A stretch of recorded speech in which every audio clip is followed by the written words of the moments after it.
Welcome everybody to Unsheathed Sword Reviews. I'm John. I'm Vic. And today is a sad day in the land of Unsheathed Sword Reviews because we are going to be talking about this Kingston Arms Arming Sword. If you go back and look at our channel, you'll see that we have a previous review of this sword, and this is kind of an update to talk about a quality control issue that we found. Yeah. So if you watched the review of that sword, or of this sword, we had a lot of really, really good things to say about this. We like this sword. So this is a Atrim design that is manufactured by Kingston Arms. Just looking at this, you can tell this sword looks very, very aesthetically pleasing. We praised its handling and its performance. And this was what I believe I said in that review was probably the best bang for buck arming sword that you could buy. Unfortunately, our opinions on that have changed recently. So I recently lent this sword to Kyle, aka Alientude. I will post a link to his video in the description down below. And while he was testing the sword out, he came across a quality control issue.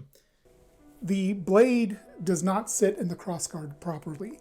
There's actually a gap where you can see the shoulders of the blade on both sides of the guard. I can just about get a fingernail in there.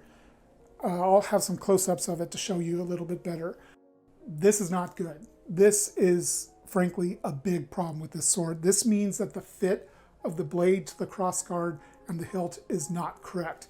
This sword the shoulders of the sword should sit into the crossguard. There should be a little recess in here, and there is one in here, but the shoulders should sit in there, locking it in place.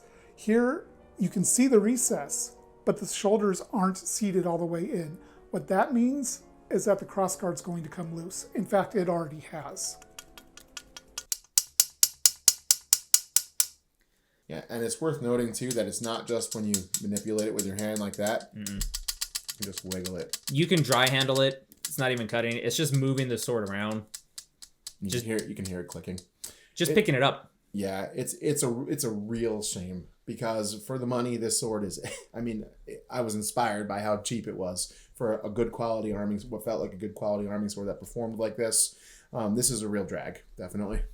Yeah, and so the thing that we needed to do in terms of making this follow-up video is we needed to kind of adjust our overall thoughts and whether or not we recommend the sword now.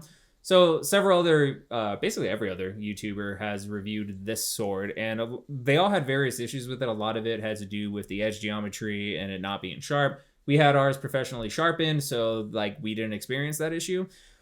So we loved it. With this issue, with how the guard has come loose, with how it doesn't appear, the blade doesn't appear to be seated correctly in the guard, I can't recommend this sword. I agree. Absolutely. Even at the price, $388, I thought it was a steal. It's a shame. This was one of my favorite swords, and I can't in good conscience tell you guys to go spend your money on it. Because essentially what you have is a very pretty wall hanger because you can't do anything with it without it eventually breaking. Because I don't even think we've hit the stand with this. No. I think this is just purely the jarring of hitting water bottles with a sharp edge, which is no impact whatsoever. You know, and if this took a couple good shots to the wooden stand, if you did some light like wood chopping with it and that happened, I would still be a little disappointed, but it'd be fine. Yeah, especially at that price point. Yeah. Yeah. The fact that this had no even medium cutting or abusive tests done to it. Right. That's really disappointing. Although, I mean, I am interested to hear what other folks, if other folks have run into this same issue, because, I mean, there's always the chance that this is the 1 in a million random, right? Right. I mean, so true, but Matthew Jensen did post a review on the Type 18 Arming Sword by Kingston Arms, Atrim design, and that guard came loose. So it might just be... It seems like it's probably just when you want to make a sword that has all these check boxes, that somewhere you have to kind of not check something. And it seems like what they didn't quite check is the construction quality, which is a shame. And maybe it'll be better. And maybe in future versions they'll update this and it'll be better. And that's fine. But we just needed to give you guys an update because in good conscience, we couldn't leave that review up saying that we recommended it and praised it with this having had happened. Right. So, and, heads up, manufacturer, I would rather pay $50 more for a sword like this that's put together the way it should be put together and doesn't fall apart.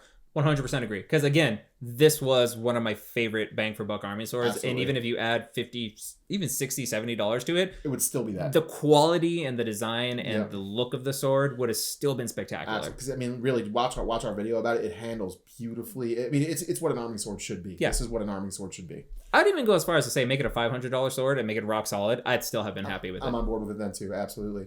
So, and I think that this is a thing that, one of the reasons that we review budget swords is for this reason, because for a lot of people, I think when you spend money on a budget sword, it's probably more valuable to you than people that buy multiple high-end swords like this prick over here. Do you know what I mean? So, like, literally, if you save up your $300, $400 because that's what you can afford, you want a sword that's going to handle the way you want it to, and this one isn't it. Yeah.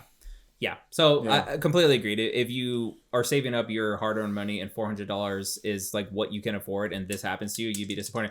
I buy high-end swords, and this still disappointed me. Yeah, so, sure. it's just not good all the way around. Absolutely. And it's a shame because it really did feel like sort of like a loophole, like a really, really good sword at a really, really good price that could be like a kind of like everyone should have an arming sword in their collection. And this could be the arming sword that everybody would have. I think you said that in the review. Exactly. Yeah. If it didn't do this. So, just wanted to give you guys that update. Links to Kyle's review will be in the description as well as to our original review. So you can go over that, see the thoughts. I'll still post a link to the sword if you want to go look at it at Cult of Athena for reasons. But can't recommend anymore. Yeah, it's a shame. Really, it just handles beautifully. It's a great and it's sword. Pretty. It just looks. The lines are good. I mean, it's an Atrim. Still looks good on the wall. Absolutely, it does still look good on the wall. It's an expensive wall hanger now. Exactly, But all right, guys. So just want to give that follow up. Thanks for joining us on this episode. Anything else? Please like and subscribe. We appreciate your patronage. Yeah. Peace.